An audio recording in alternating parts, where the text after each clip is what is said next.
Min din is-sena lotja riabilitazzjoni ta' postijiet battala biex jinkrew għal skop ta' akkomodazzjoni soċjali se tirdoppja l-massimu ta' 50,000 euro.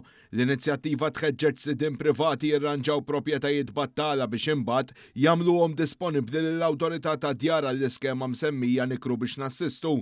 F'konferenza tal-aħbarijiet is-Segretarju Parlamentari għad Dialogu Soċjali u l-Akkomodazzjoni Endi Ellul spjega li qed jinbidlu wkoll il-kriterji għal dawk eliġibbli.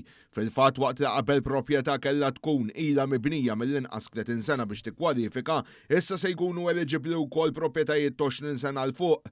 Dr. Ellul qal li t-tibdila tiwessa b'mod sinifikanti l-opportunitajiet biex aktar sidjen japplikaw fl-iskema. Proprjetajiet vojta li żjed minn sena jikkwalifikaw għal fondi biex isiru tiswijiet strutturali u xogħlijiet oħrajn meħtieġa, inkluż elettriku, plumbing u restawr bażiku biex il-post jilħaq livell adegwati.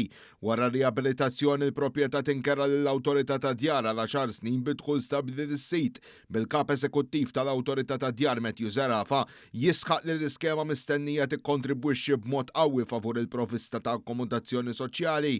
Is-Segretarju Parlamentari sostna li dan il-mudell joħloq ċertezza lis-sidien u anke lill-familji fil-bżonn. Iva ħadna deċiżjoni li nibdlu din l-iskema biex natu aktar serħan il-moħ lis-sidien li għandhom proprjetà battala u jkunu jistgħu jirranġawha, però wkoll norqtu dawk il-familji jew aktar familji li ma jistgħux jixtru proprjetà u għandhom bżonn dik l-għajnuna mill-gvern. Iddeċidejna li nirdupjaw lotja sabiex wieħed ikun jista' jirranġa proprjetà battala minn 25,000 għal 50,000, kif ukoll wessajna l-eliġibilità għaliex kif kienet qabel biex proprjetà tikkwalifika ridet tkun mibnija aktar minn 30 sena. Din niżżinniha għal 20 sena.